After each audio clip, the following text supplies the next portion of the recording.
Welcome to the Deep Dive, where we take your source material, the research, the notes, all of it, and we distill it down into something you can use right away. Exactly. And today, we are diving into a really big paradox in the modern economy. A huge one. Why are small and medium-sized enterprises, SMEs, why are they still struggling so much to adopt machine learning and AI?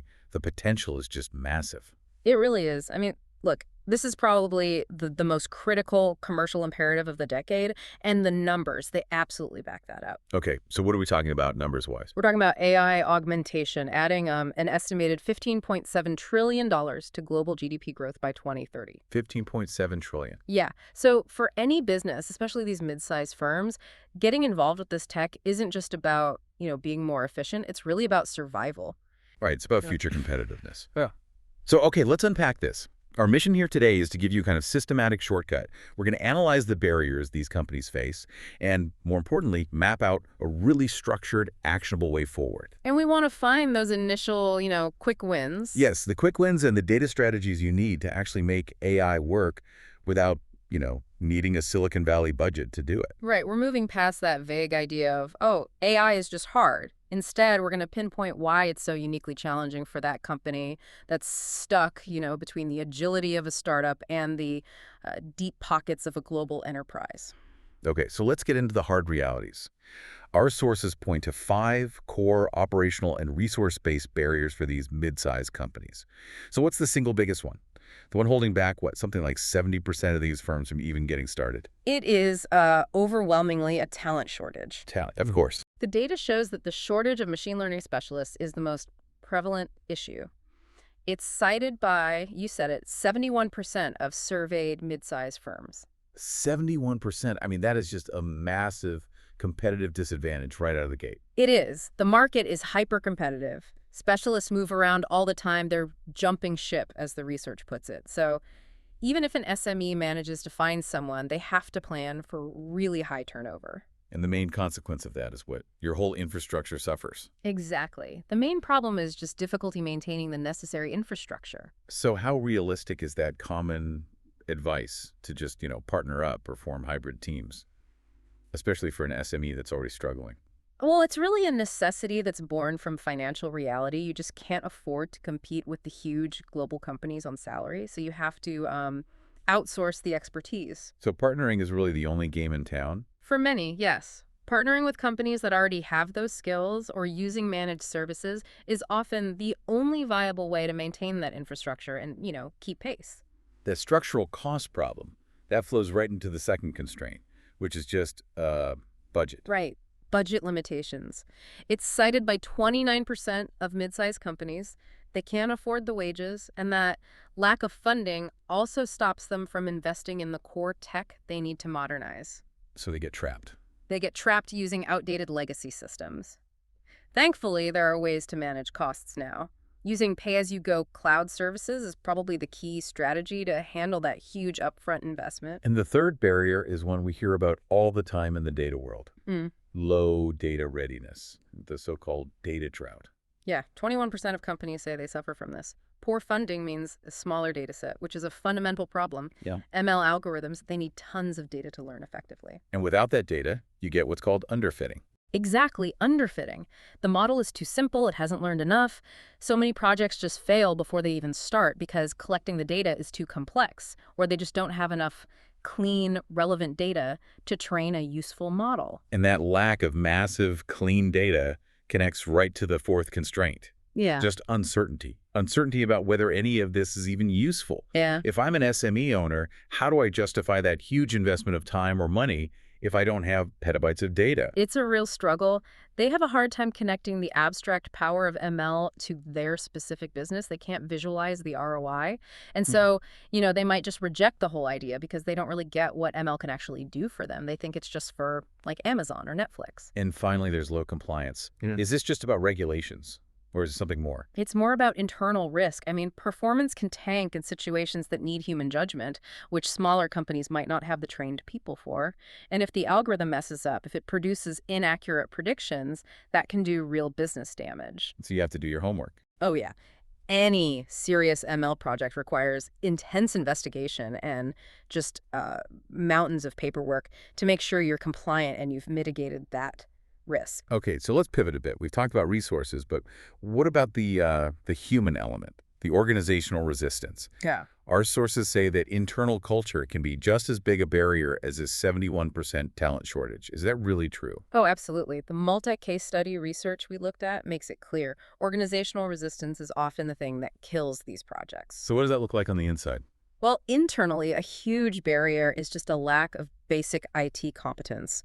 There was a quote from an interviewee in the research that really stuck with me. He said, "We are not mature in terms of IT, and we are even not confident at all when it comes to Excel spreadsheets." Wow, that is profoundly relatable, but also a little terrifying. I mean, if your team is struggling with pivot tables, the idea of a neural network must sound like pure science fiction. It creates this almost insurmountable psychological barrier. And then you add on top of that this deep-seated resistance to change, skepticism.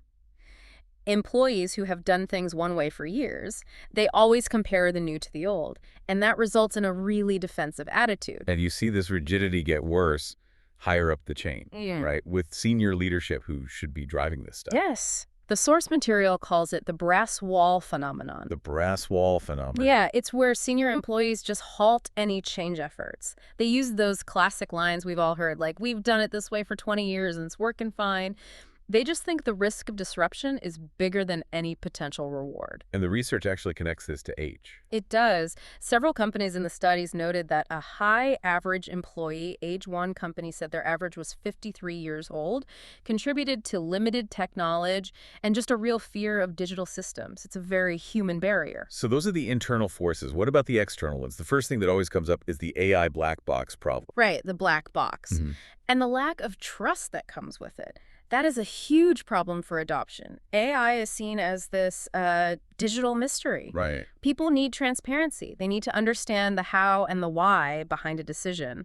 And because these AI systems are often so opaque, it just erodes trust and makes it impossible to get the buy-in you need to move forward. And that lack of transparency, that's what brings the regulators knocking, especially in more conservative industries. It does, for sure. In highly regulated sectors like financial services, the regulator can get deeply concerned. In one case study, a company had to spend 7 to 8 months just educating their regulator. 7 to 8 months. Yeah, because the regulator just didn't get ML. They thought it was, and this is a quote, some kind of black magic or voodoo. That education period delayed their rollout by almost a full 3/4 of a year. Wow. Spending 7 months convincing a regulator your tech isn't witchcraft. That's a stunning use of company resources. It just shows you the scale of the trust problem. And on top of that, regulators often require that you keep a human in the loop. They want a real person who can, pull the emergency brake. So even in an automated system, you have to build in these human review points. Often, yes. Yeah. And then even if the company and the regulator are on board, you have to ask, is the customer even ready for this? Another potential roadblock. Absolutely. Customer readiness is a major barrier, particularly in industries like the public sector or medical supply. The source material points out that some customers are people who may have hardly ever taken on a computer, and they find using something like an online store scary. So if your market isn't ready, the ROI just collapses. Instantly. Okay, so we've covered a ton of ground. Talent shortages, budget, resistance, regulators. But the one foundational problem that just underpins everything is messy data. We know AI fails when the data is bad, and the financial hit is staggering. Poor data quality costs organizations, what, an average of at least $12.9 million a year? That statistic is terrifying. Wow. And given all the constraints we just talked about, the core insight for SMEs has to be that they don't need more data. They need data discipline. Data discipline. I like that. Think about it. Only about a third of all enterprise data is ever actively used. So forget trying to get petabytes of data. What you need is radical simplification. And that's where this idea of the Minimum Viable Data Foundation, the MVDF, comes into play. It's a great framework because it's deliberately small. It's designed to remove friction by focusing on clarity, not complexity. So what are the key parts? It's 4 simple things. First, define one outcome. Just one. Focus on a single decision you want to improve, like, say, dynamic pricing or reducing days sales outstanding. One thing, not 10. Just one. Second, choose only 3 to 5 KPIs that actually prove you're moving the needle on that one outcome. You have to be aggressive about resisting KPI sprawl. It's the enemy of focus. Keep it tight. And I'm guessing ownership is a huge piece of this. It's the critical third piece. Assign one owner per dataset, a single human, not a committee. That person is responsible for validating accuracy, for triaging issues. It's a deliberate shift from, opinion-based management to visibility-based management. And the fourth piece. You formalize it with a plain English data contract, a simple one-page agreement that defines the data fields, the refresh schedule, and the quality thresholds. Everyone agrees to it in writing. That feels like a clear, scalable roadmap. And the key thing, you can't just jump ahead to the fancy AI stuff. You have to climb this capability ladder first. Absolutely. The research is very clear on this. Resist the urge to skip steps. In Q1, your mission is just make truth visible, consolidate your KPIs, publish your first report based on your new MVDF. Okay, get the foundation right. Then in Q2, you automate and harden it. Set up scheduled data refreshes, validation alerts. Only then, maybe in Q4, do you start to introduce AI assist tools like summarization or anomaly detection. But only after that core data is governed and you can trust it. So once that foundation is in place, how do leaders decide on deployment? Do they build their own AI in-house, which sounds crazy expensive, or just buy a platform solution?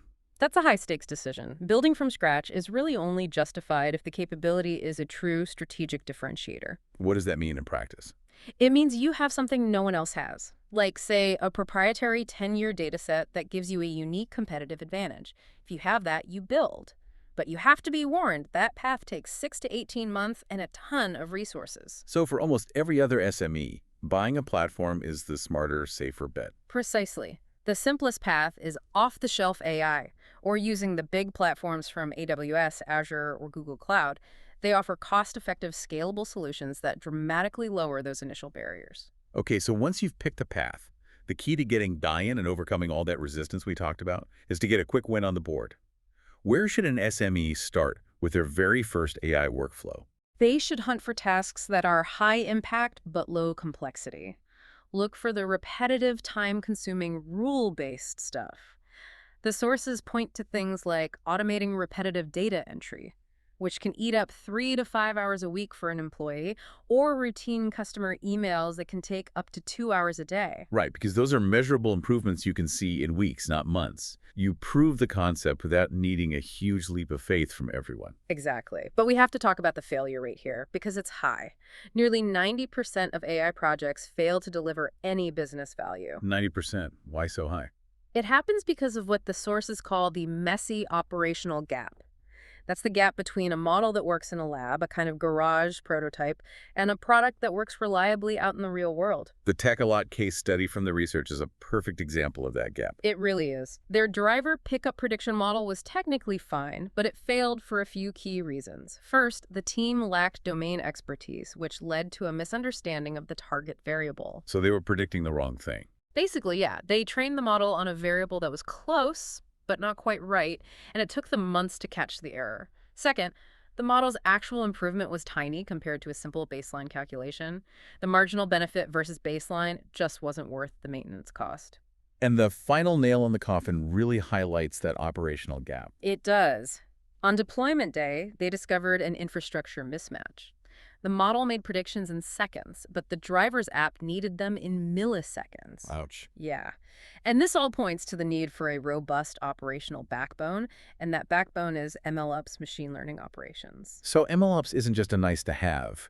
It's the difference between a cool science project and a real, reliable business tool. It's the factory, not the prototype. That's a great way to put it. Adopting MLOps maturity, making sure models are scalable, reliable, version-controlled can/deployment times from months to winged, and cut infrastructure costs by up to 8 times.